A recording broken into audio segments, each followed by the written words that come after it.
It comes on every Monday through Friday, live at 5 on the Evil at B Network and Rumble. Check us out, subscribe. Type NI Newswire on Rumble. Of course, the Trump immunity decision came out. We'll discuss that. It wasn't really, pretty much went as the conventional wisdom and speculation. Everybody knew that's pretty much the way the Supreme Court was going to go. There were really no surprises there. Mumbles Biden was out on the about 15, 20 minutes ago, stumbled out onto the White House press room. Well, no, I think that was in the Oval Office, and mumbled a few incoherent words, as only he can, on the subject. We'll have Dr. Kelly Victory on at the bottom of the hour, and she always has some great insights into that. Of course, we'll cover a little bit of a different twist on the fallout from the debate and what's actually going on and what has happened. Steve Bannon went to prison on the hey, you ignored a subpoena. Now, I believe it was a chicken-ass political prosecution, but hey, you chose to ignore the subpoena. You knew the consequences of that. Now you're going to get like Peter Navarro did. You're going to do 4 months in prison on that, and they're going to make sure, like Navarro's, he got his in early. He didn't fight it as far of that Supreme Court turned down Bannon's last request, or that they did, so he marched off to prison today. In fact, and again, it's just going to backfire on Biden and the Democrats and everything else. It's just going to make the other side even more emboldened to come out. My good friend Andy Stapp put this out. I don't know. I think he probably stole it from somebody else, but we'll get to what we had here in the last, that when you have a flat tire, you change it. You don't drive on it for 4 more years to see if it gets better.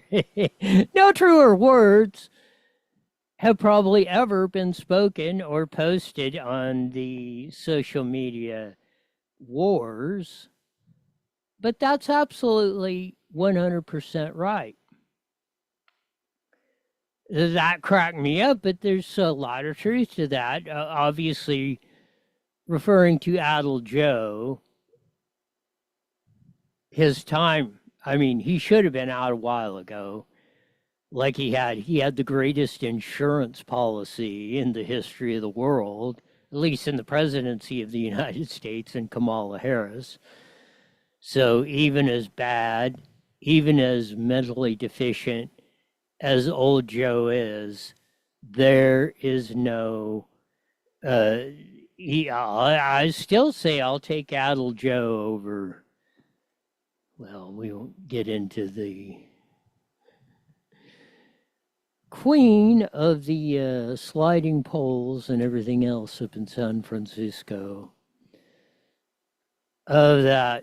But James Carville, he was back on the deal. Now, I don't agree with a lot.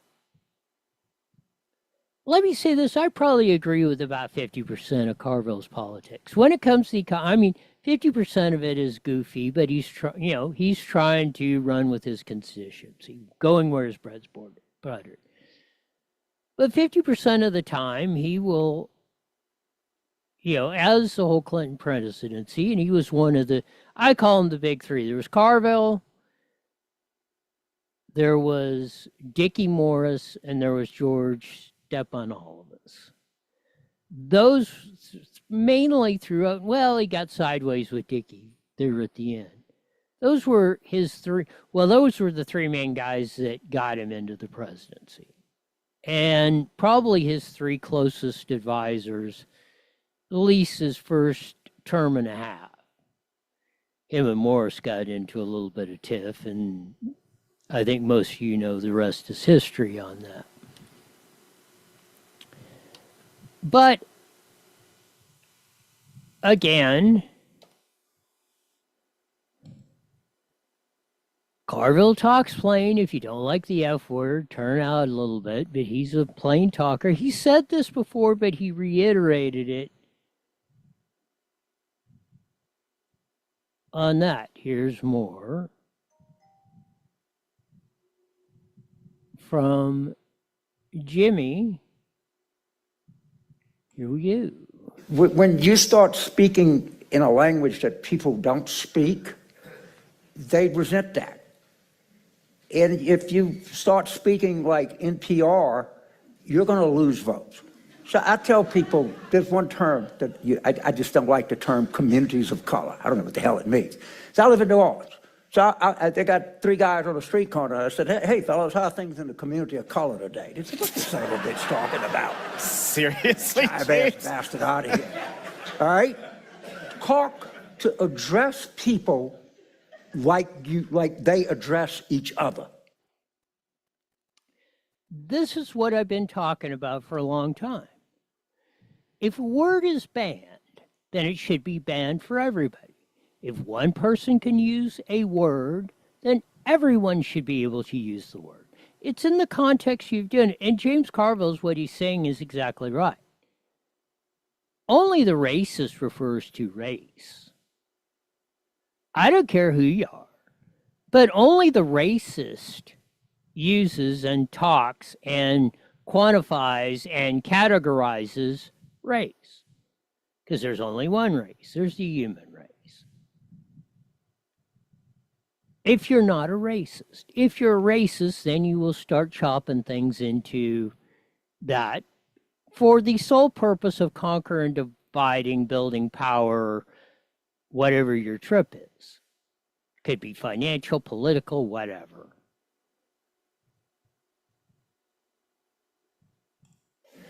And we started on this coded language, and we let it get away from us. And people, it hurt us.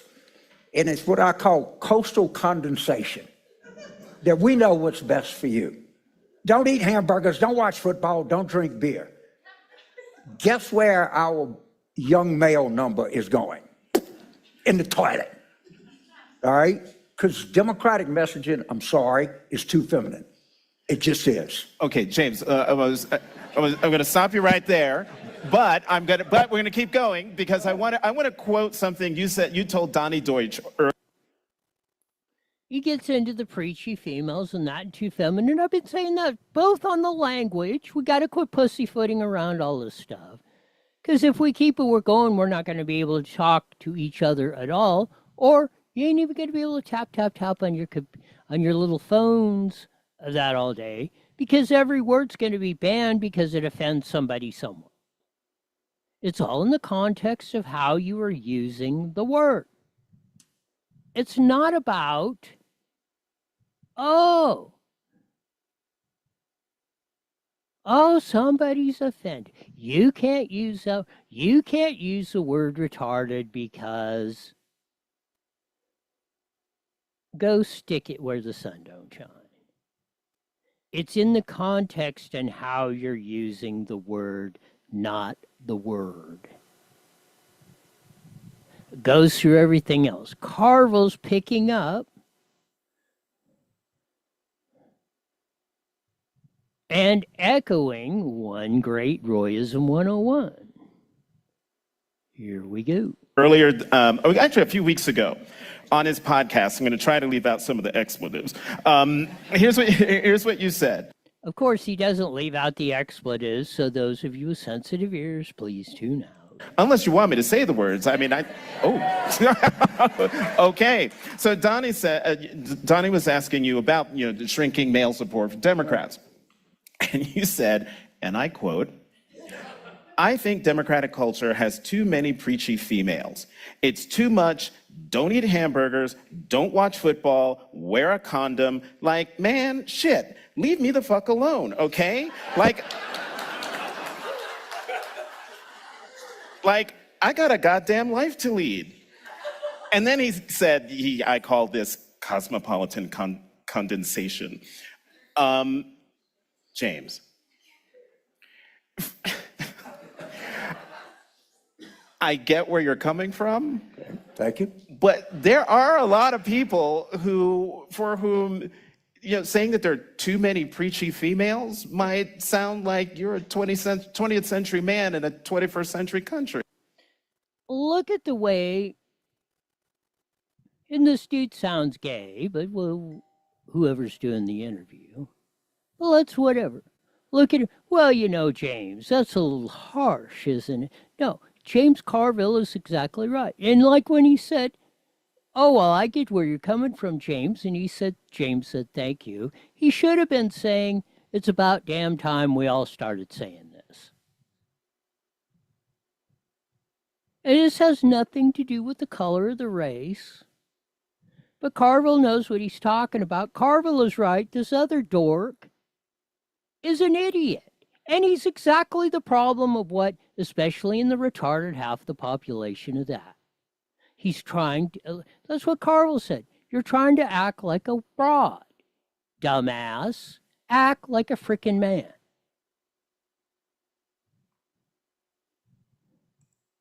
That has changed.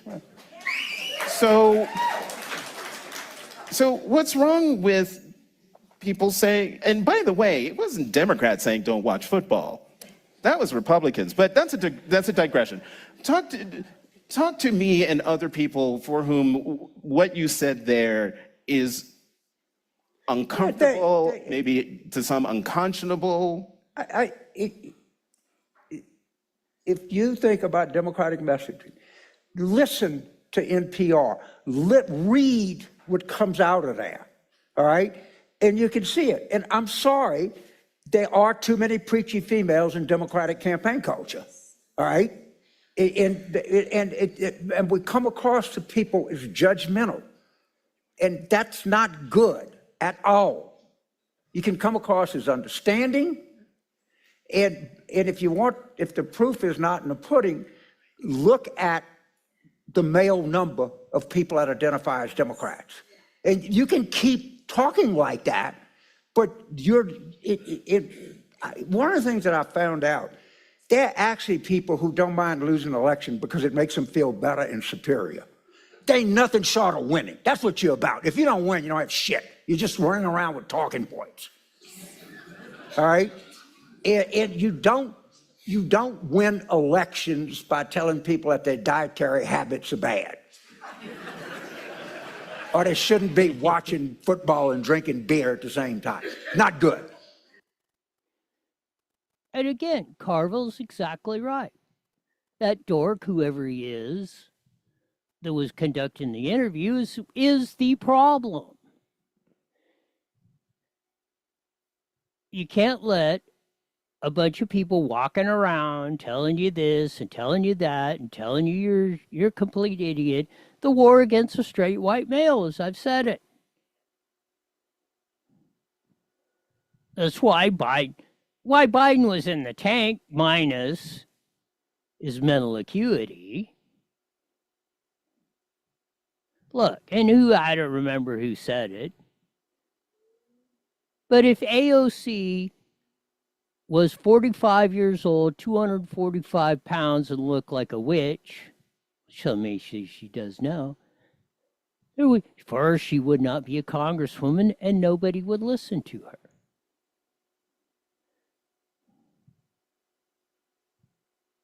So this is the culture we have allowed to do that. Like he said, the NPR language, it is that, and don't upset anybody. Look what it's done to our schools. Look what it's done to our kids. New study out in England. All the little tacking of that is rewiring kids' brains. And not for the good. They're making them, as Rush used to say, mind-numb robots.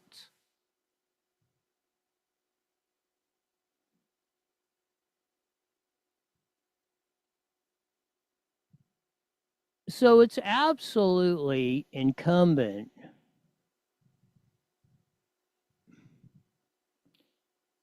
on all of us to knock this crap up, especially those in the retarded half the population. Start acting like freaking men. Not like that. Start acting like James, whether I agree with him or not, start acting like James Carville. I repeat, do not, and I don't know who the hell this other guy is. Don't be sitting there with your legs crossed and your gay sounding little voice, and please don't say, and I know where you're coming from, but you really should. You know, just exit stage left, stupid. You are the biggest problem. You're enabling this stuff instead of sticking your foot down and saying, you know, we're just had enough stupid for one time. We ain't doing this anymore. And as Biden said when he talked about the Trump immunity thing, here with Mumbles Biden, who was out there, just came out, what, about a half hour ago and mumbled, well, you know, the old, anybody was correct on this. He said one thing, we will say on November 5th, the ballot box where we're going. You can put Mumbles Biden in there. You can put Gulag Gavin Newsom in there, who got destroyed by Adam Corona. Said, you know, why did you close down the frickin' beaches and schools, you moron? We'll get into the budget in California because for another 5 months, it doesn't matter. Enjoy them raising your gas tax. Your gas tax went up in California today. The great Laura Martin posted it. She gave a happy birthday to the gas tax. Lots of stuff going on.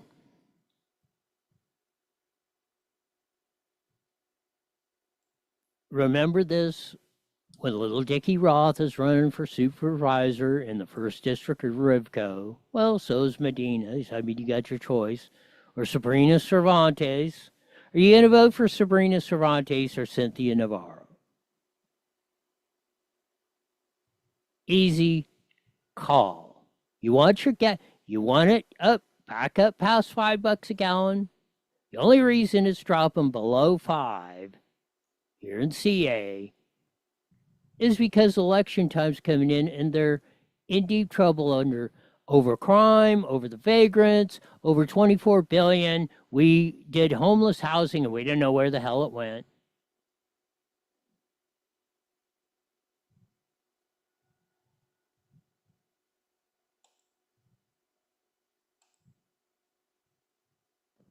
I love this. Well, it goes like this. And you like talking about, well, like the gay sounding dude there with Carville was doing the interview. Or whatever. This Davy Ray, longtime old midget racer. Love this one. Everyone has big balls when it comes to texting. You know, you've heard the deal, keyboard warriors, all that. Yeah, everybody's a badass when they're sitting behind their phone or sitting behind their computer or whatever. It's about time, especially retarded half the population, started gaining some balls and started saying what it is.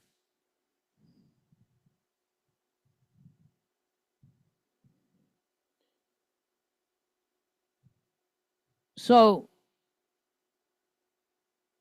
this is where we're at in the good old U.S. of A.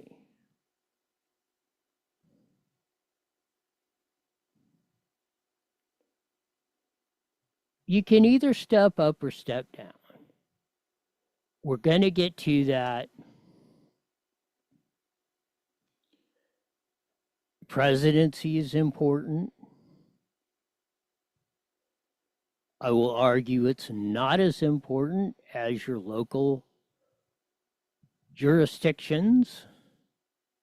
Like I said, you want Cynthia Navarro or you want Sabrina Cervantes? You want gas to go higher, you want vagrants in your streets, vote for the Cervantes sisters. Go down there and kiss Victor Manuel Perez's ass tomorrow at the County Board of Supervisors. and Chuck Washington and Extian and whomever. Once in a while, we get a gold nugget from Jeffries and a half of one from Karen.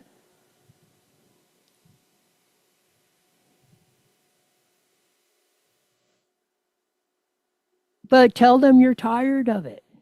Tell them we're not tolerating it anymore. We had a pretty good crowd down there last week. We'll see how she rolls tomorrow morning. Of course, the Moreno Valley City Council's canned it for 6 or 7 weeks. They don't give a hoot. And I'm going to run Mr. Ed's little reply to that, and I'm going to give him an opportunity to come on the show because I want him to call me a liar. We're going to see how the evidence goes. I'm going to bring it out one way or the other. Mr. Ed is going to have the opportunity to sit in this chair next to me publicly, and we'll roll the evidence out and let the people decide.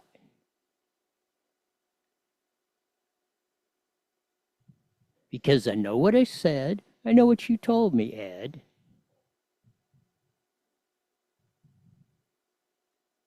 Mr. Cop. So we're going to roll it out here. Like with all of you. We're not tolerating stupid. You want to get a budget update? Then get an honest one.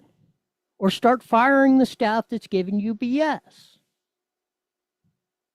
Start understanding what's going on if you're sitting on the city council or the school board, and start asking some decent questions or get the hell off the dais.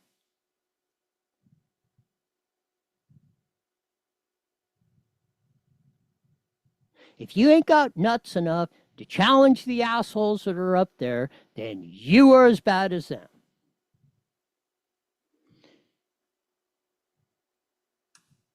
Because this is what you're going to get.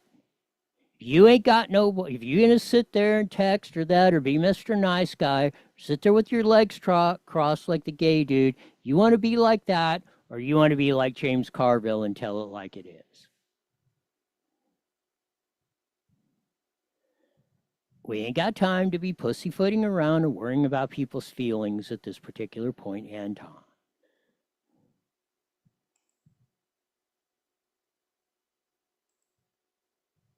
You catch the Trump immunity case. Of course, they're going after Plekta because they didn't rule 100% in Trump's favor, but they said they did send it back to the lower courts and told them that, and basically the Supreme Court, which everybody pretty much said, President has immunity for his official acts as president of the United States because they have the impeachment process. They could take the president out in an hour. We have the 25th Amendment. If the president is going rogue, the executive staff of the president can remove the president from office. But as Trump said, and that's the way it should be. That's the way the Constitution reads. That's why the president has these different deals with the impeachment first and then the 25th Amendment to deal with somebody who's out of control or lost their mind or whatever. But you can't have a president walking around worrying about, oh, did I, am I going to go to jail if I make this decision as president? As long as you're president and you have that authority, it's rock and roll. Now, they did rule if you're doing private acts, not in your official capacity as president, then you're just as responsible as any other U.S. citizen. And that's what they sent it back to the courts properly. Again, the Supreme Court, 6-3. Coney Barrett finally got a little sense pounded into her, legal, theoretically, sense pounded into her, and joined the majority, which was written by Roberts. So, say the three cool dudes, Thomas, Alito, and Gorsuch, joined the wishy-washies, Roberts, Coney Barrett, and Kavanaugh in a proper ruling. We'll see. Pretty much ends Jack Smith's case on the Jan 6th whole fiasco. Probably pretty much ends the case of that. It will definitely end it if Trump gets in. Hey, Roy. Yeah. Am I rambling on that? I'm losing all track of time. Got about 30 seconds. Yes. Going on, so you get the Trump immunity case. Dr. Kelly will be on, hopefully, here in a few seconds. We'll be joining the Monument KMT here in a short bit.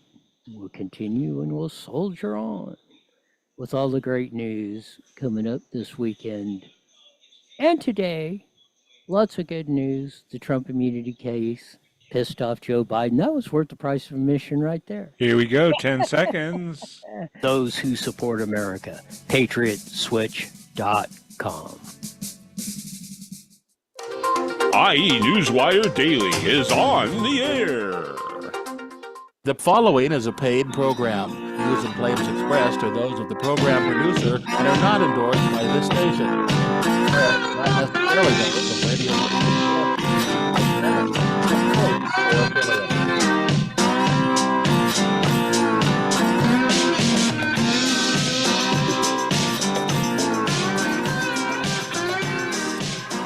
There's that funky slide guitar music that comes on every Monday through Friday, live at 5:30 on the Mighty Met 1490 AM, broadcasting all over the Inland Empire in the aforementioned AM band, joining our vast video audience on the Evil FB Network and Rumble. Check us out, subscribe, type in Newswire on Rumble. Good news on the Trump immunity case. Looks like they're basically almost 95% sided with Trump. That deal's pretty much over, other than whatever that dingbat over there in New York does with the phony trial charges, everything over there. Pretty much all the cases are done, out of shape. Everything else on that, lots of stuff. The budget's going downhill in California. They raise the gas tax automatically. Don't vote for the fools that are back on the ballot that are doing that, unless you did that, unless you want that. Men got to start stepping up, being men. I agree with James Carville on that. We cannot be pussyfooting around all this other stuff back and forth. But as we usually do on a Monday, we have, as I've determined her, the supreme physician in all the world, expert on COVID-19 and just about everything else, Dr. Kelly Victory. Welcome to IE Newswire with Roy. No Dr. Kelly. All that great introduction, and we're going to try it again. Let's see if we got Dr. Kelly. Let's see if it's going to work again. My phone may be... I see she's calling in, but I'm not getting zero answer as it goes out. Do I got you now? I think so. There we go. I could tell you're calling in, but it was doing that. I gave you the introduction and all that, but I want to do this. And then we're going to shift gears a little bit. I called this the Pastor Ross edition of the show today. So I'm in the local grocery store, and I see watermelons, 4 pounds for 99 cents, so I grabbed one. And I'm pushing my cart through, and this guy stops me, and he says, that watermelon is junk. He didn't quite use that word. He said, really? I said, tell me what I'm doing wrong. So he says, my family, my grandpa and my dad, we worked in the fields, we sold and all this, and he says, he's telling me the big end and the small end, and he's looking at it, and I said, meet me over at the deal. I said, you pick me out one. So we get over there, and we're going through that, and he's explaining to me, he says, this pile over here, he says, they shouldn't even be selling it. So he goes through the other pile, and he goes, and he says, this one's the one, he says, this is the best one. I says, is that the one I want? So my reasoning behind this is, don't no matter what's going on in your life, try not to worry about it, because I don't care if you're, you think you're broke, you're down, destitute, down to your last cent, you're doing this. If you don't panic, if you don't worry, and I found this to be true. You don't panic, you don't do, somewhere something comes along or tells you or shows you the right way to go. But it's got to be up to you to recognize it. I could have blown the guy off and said, hey, what the hell are you talking to me? But I knew he stopped. I knew when he said that, I knew he stopped me for a reason, because I was about to buy a bad watermelon, and he corrected that. So that's just my little story to the day. What's your comment on that, Dr. Kelly? Well, it's nice to know that there are people who still have pride in what they do for a living. This guy, I'm guessing, is from a family of an agricultural family, an agrarian family, people who actually worked in the fields and grew crops. And I like that people still have pride in what they do and are not willing to let their fellow citizens pay for and buy crap when they can actually, point them in the right direction. So I think that that's a great thing, and good for you for having still some semblance of trust left in humanity, that you are willing to listen to a stranger lead you in the right direction. Yeah, and my point about this is like that. Just don't assume somebody. Try to learn how to read people or something. I knew as soon as, and they say this, you make a if you first meet somebody or something, you make a determination about them, whether you like them, don't like them, in 3 seconds, and 98.7% of the time. And that is true.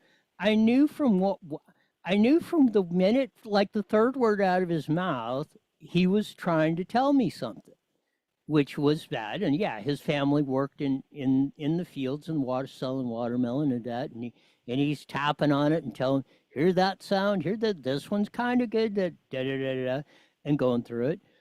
But again, learn how to read people, and don't be so afraid as to blow people off or doing that. And I find if you practice that, you will get yourself into and out of a lot of situations you never thought you could, Dr. Kelly.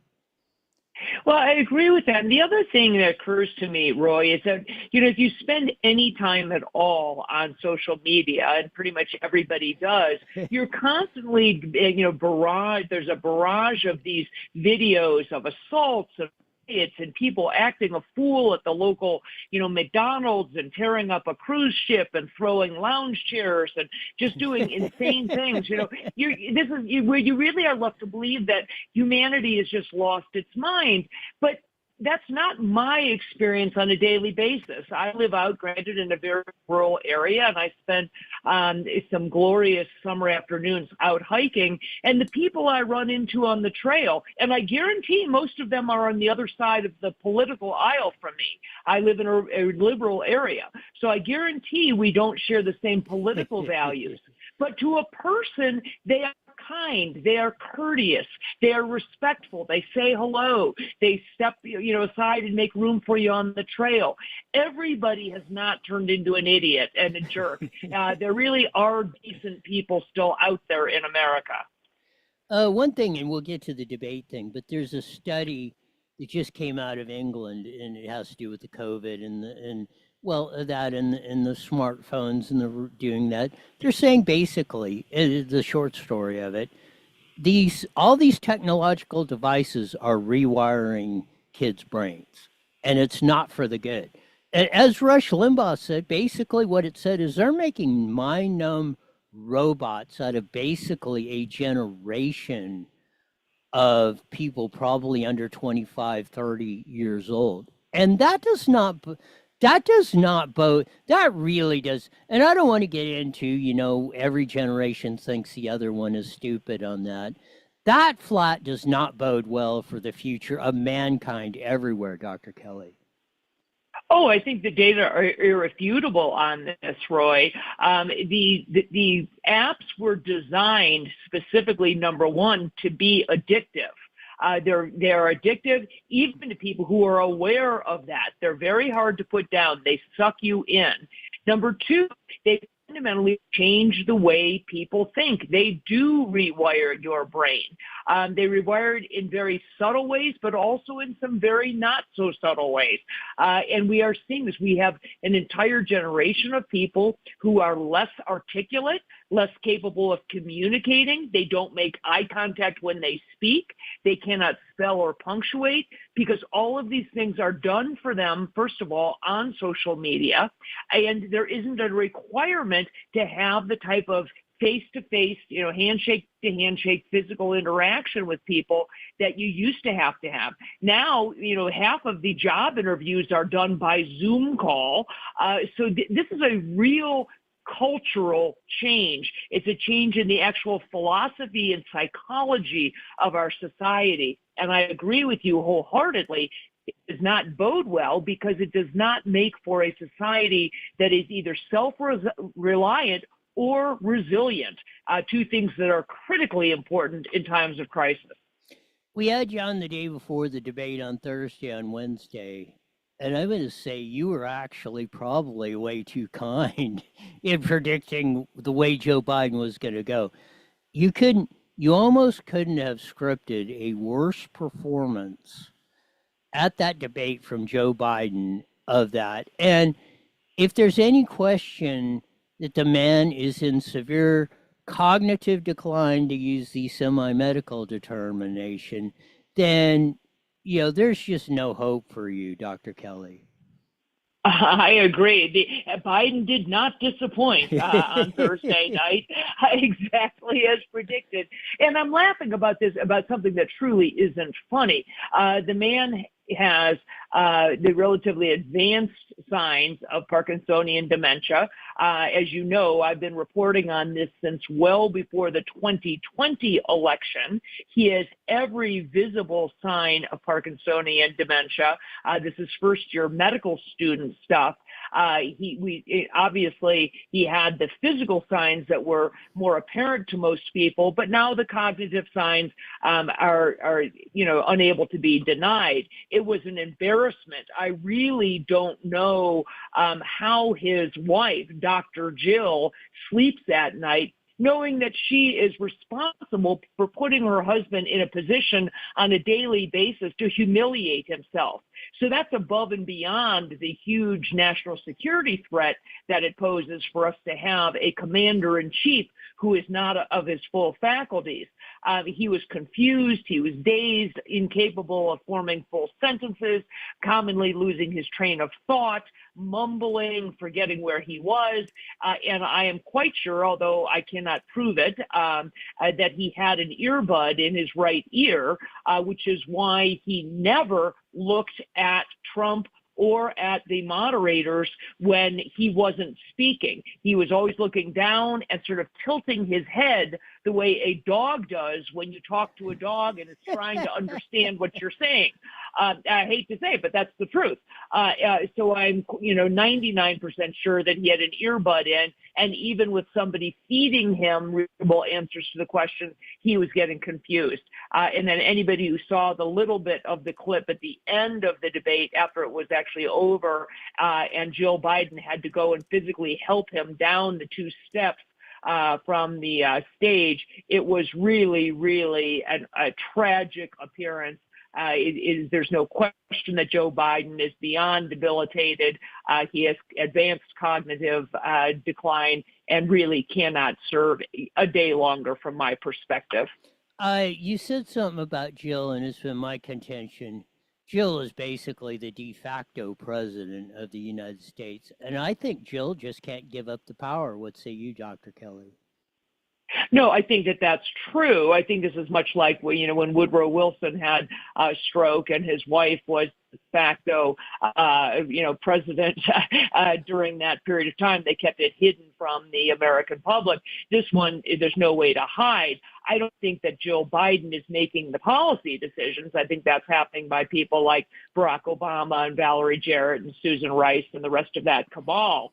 But she most certainly is responsible for being the one to keep prancing him out there and propping him up. I think she is too intoxicated with the power and with the glory of being the first lady, it remains to be seen what's going to happen. I've predicted for quite some time that they will parachute in a replacement, most likely at the convention. My money has been on Michelle Obama for most of this time, because I think otherwise it's going to be extraordinarily difficult for them to bypass Kamala Harris. Everybody knows that Kamala cannot serve as president. She is truly the dumbest person to ever be elected to any office, let alone the vice presidency. And it would be an abject disaster for our country for her to spend day one in the Oval Office. That said, there are people who believe that Captain Hairgel, Gavin Newsom, could be there, or Gretchen Whitmer. But I think anything other than another black female, or somebody who identifies as a black female like Michelle Obama, would be difficult to replace Biden with. I don't know if I'm stealing your lines or, or you're stealing mine, but we're sounding almost exactly alike.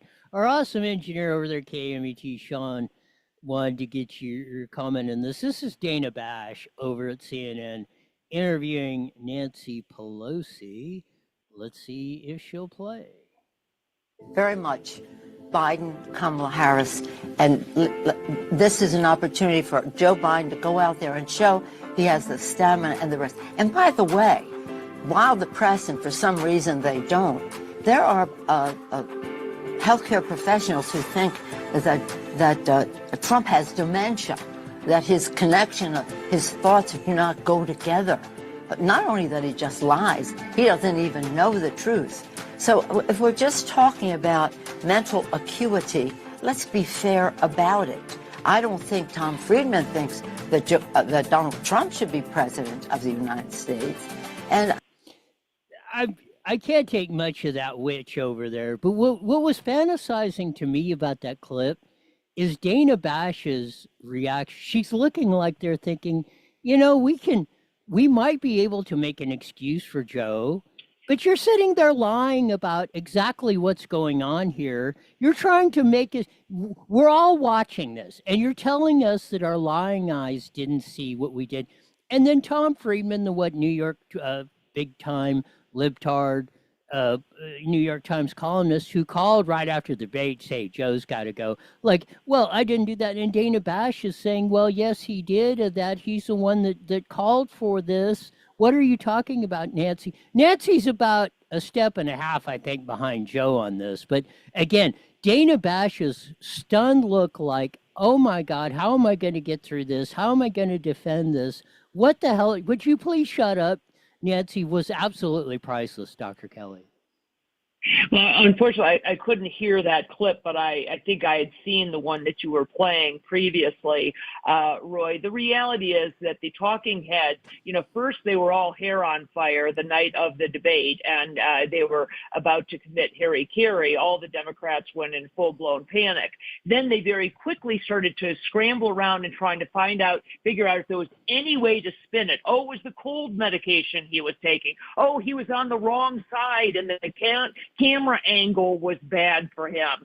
He was looking the wrong way. Or, oh, it was, he was a little bit under the weather. Or, oh, it was this reason. Oh, it's, fake news. Oh, it's, fake, video editing. They're coming up with all of these. The reality is this. Everything they've been telling, all the gaslighting they've been doing to people like you and me and others who are pointing out the glaringly obvious, which is that Joe Biden is suffering from severe cognitive decline, a neurocognitive disorder, rather than, they've been telling us we're wrong. He's running circles around everybody. He's in great health. He got a total, passed his physical with flying colors. Don't you know? Doesn't need a cognitive test.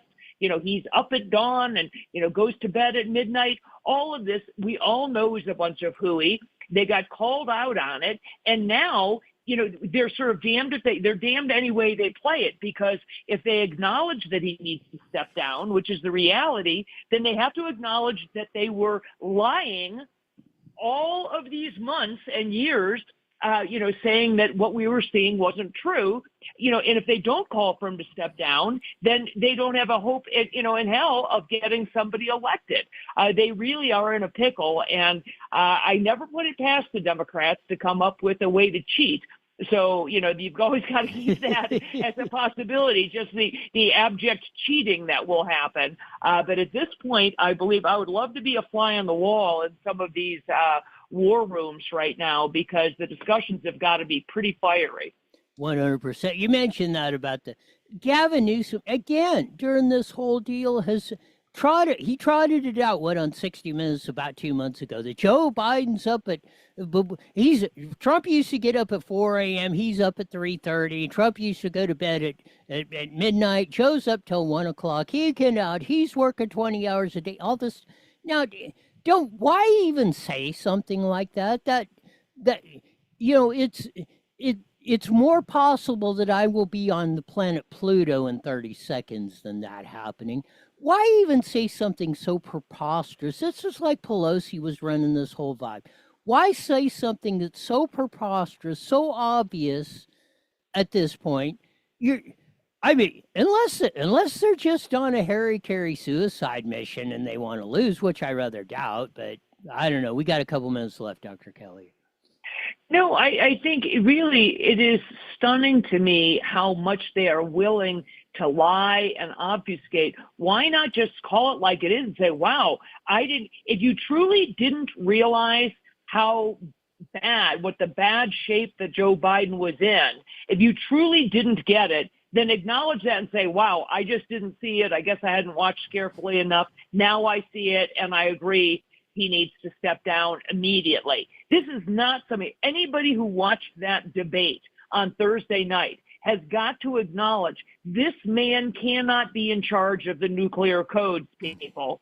Okay? This is not somebody who can take the call at 3 a.m. If you don't think that Putin and Xi and everybody else, every other world leader was watching that aghast and or smacking their lips and, rubbing their hands and saying, oh my gosh, have we got an opportunity because we've got Captain Pudding Cup running the United States right now.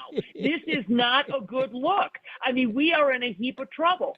And the Democrats, for the love of God, have got to get their arms around this and put somebody up there on the dais to debate against our candidate, Donald Trump, and we can decide who's the best candidate. But it cannot be Joe Biden, and everybody knows it. It's going to be something else going on. I'm going to have to steal that one, Captain Pudding Cup. That one's absolutely correct. Thanks for being on, Dr. Kelly. We'll do this again soon. All right. Thanks, Roy. Talk soon. You got it, Dr. Kelly Victory, saying it only as she can. Dr. Pudding Cup. I don't remember hearing that one, but I gotta remember that one. That one's good. Oh, we all need a good laugh. And hey, we only got what? August, September, October, November, 4 months.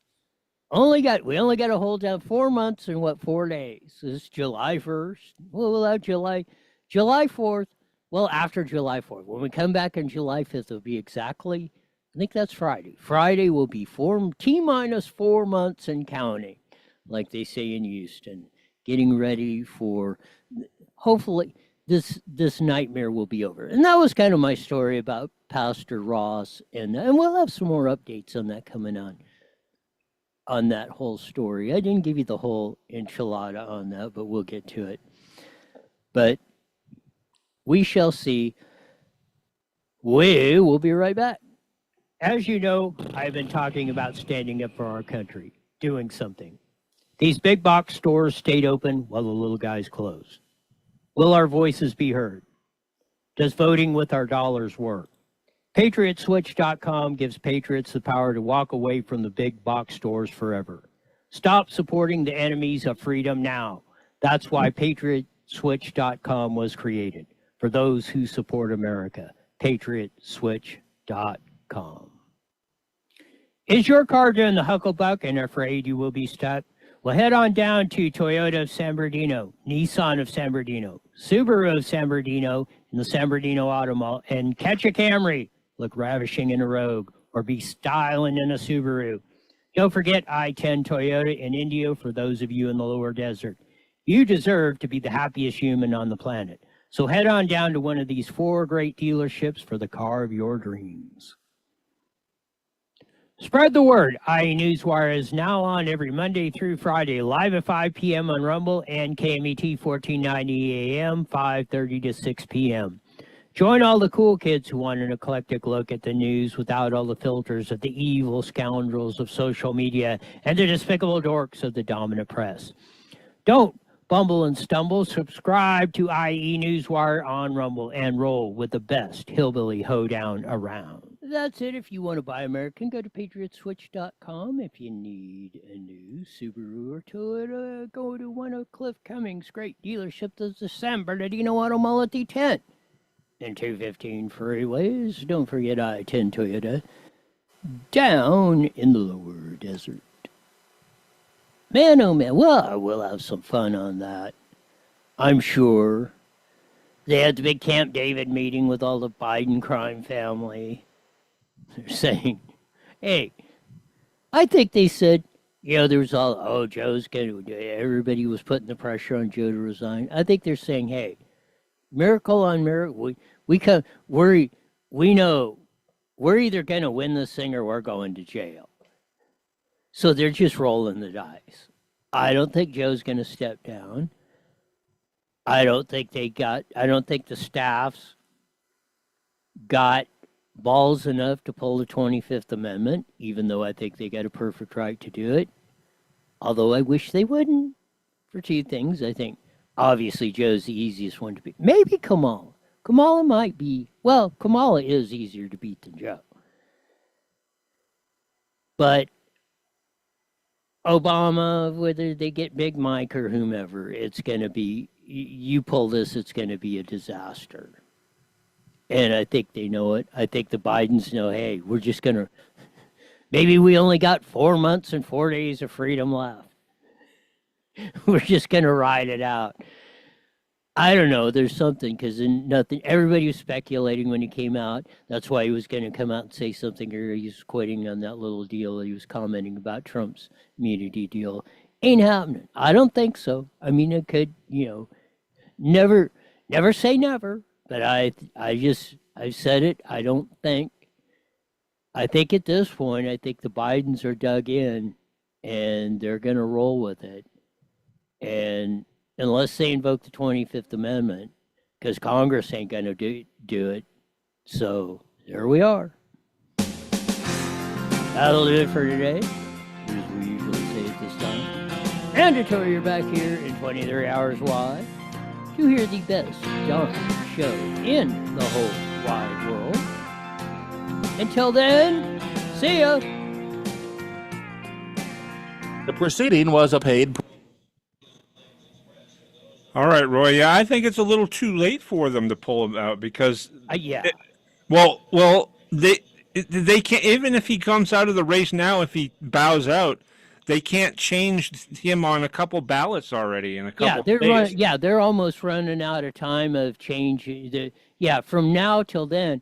Unless they like COVID him or something like that. They're kind of screwed no matter which way they go.